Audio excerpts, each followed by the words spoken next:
Ako nga po pala si Nicola Bisigando na mula sa BS Asian 2C at ito po ang nangyari sa ang araw-araw na nangyayari sa aking buhay. Kakagising ko nga lang po neto mga around 5 AM at ako'y mag-stretching muna katas bumangon at lilikpitin ko po yung pinaghigaan ko. At yan, tuklip-tuklip tapos magwawalis ako para hindi magalit yung mama ko. Kung nakita nyo, maaga din nagigising yung pamangkin ko, yung nakasilip na bata.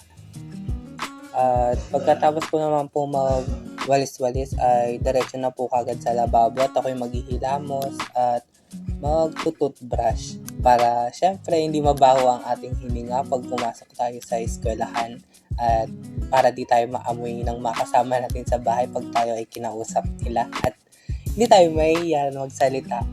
At pagtas nating mag-toothbrush, maghuhugas naman po kagad ako ng mga pinagkainan na naiwan sa lababo.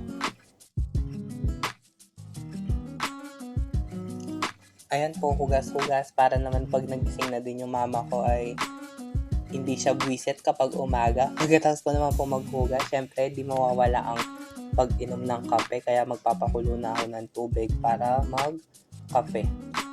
Ayan.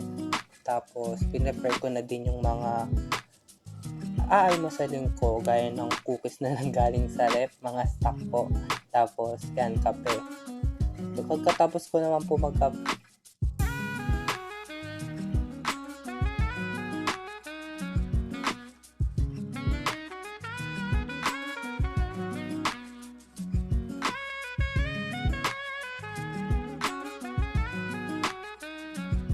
ay automatic dediretso na po kagad ako sa pesto ko at yun, maglalaro na ako pampalipas ng oras tsaka pampatanggal ng antok. Ayan, habang maaga pa, mag-Facebook muna tayo, mag-scroll down muna nung makasagap ng mga latest chika sa social media. At pagkatapos ko dyan ay inihanda ko na yung aking susuotin na uniforme at ako na din nang nagpa-plancha ng uniform na aking susuotin para hindi ko na ma-istorbo yung mama ko sa pag-asikaso dun sa maliit kasi kaya ko naman na mag-plancha dahil tinuruan niya ako dati para hindi ko na daw siya istorbohin. Pagtas mag-plancha ay may natira pa ako na mga counting oras at umupo ulit ako sa aking pwesto sa laptop para maglaro at kapag paubos na yung oras na nilaan ko sa paglalaro kasi may sinusundan akong oras bago pumasok sa CR at maligo. Yan. Siyempre, kailangan natin magpabango para hindi tayo mabaho pag pumasok sa school yung mga makasalubong natin. Kunwari, dumaan ka dyan. Ang bango naman. At yan na nga po, ang lagi ko pong kasabay papuntang eskwelahan ay ang mga kaibigan ko at sila din ay kaklase ko. Sinamahan ko nga pala sila dito magpa-print kasi ito yung ipapasa nila sa gawain namin sa SOSLIT dahil hindi sila nakapagpa-print sa Tabuyok kasi late na. At ayan po sila. Ito po, kila Kuya Bernie po kami nagpa-print dito sa palengke sa Apalit. Ayan po yung dalawa.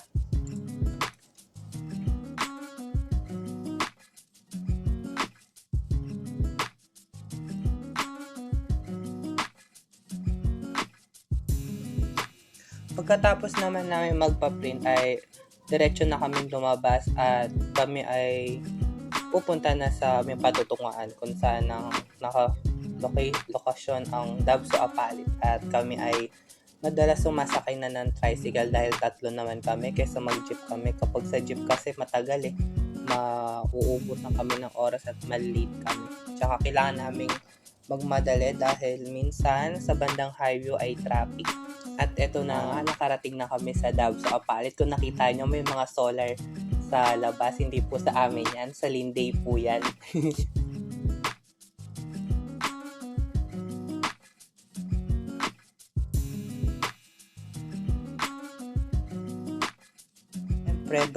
Siyempre, vlog muna tayo. At ayan nga po, nakasalubong namin nag-CR yung iba kong klase, si Micaela Francisco. Akala ko nga din, papasok siya dun sa CR ng panlalaki kasi kasama niya si Jericho. At ito, ang room namin ngayon ay nasa 3rd floor. Ang hirap maging mataba, no? Kasi tignan nyo, pawis na pawis agad ako dyan kapag pag-akyat pa lang. Ang hirap maging matimbang. At kung mapapansin nyo, naka-face mask ako dyan kasi may ubo ako at saka sinisipon ako.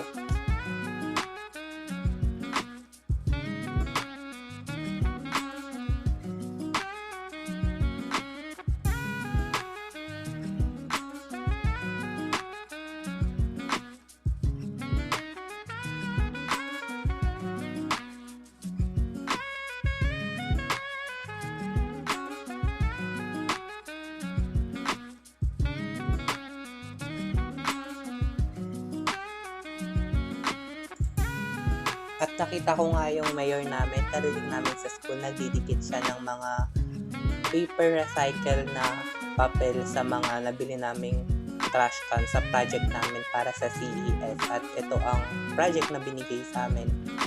At syempre, walis-walis tayo sa school kasi sino ba may gusto na madumi yung school natin, yung room, para hindi masakit sa mata at maliwalas tignan kasi malinis.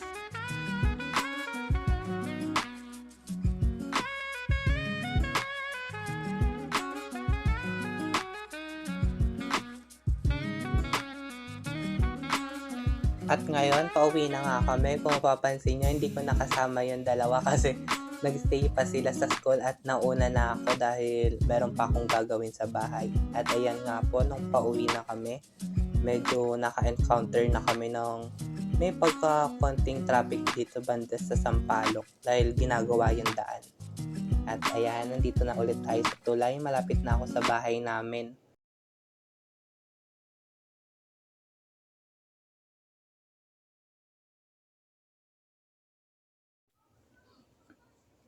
Ang una kong ginagawa kapag nakarating na ako sa bahay ay magbibihis agad at yung polo na sinuot ko ay ibababad ko na kaagad para mamaya or kinabukasan ay babanlawan ko na siya at malinis na ulit. Ayun lang po, dun po umiikot yung oras ko sa pang-araw-araw na nangyayari sa aking buhay. Maraming salamat po sa panonood.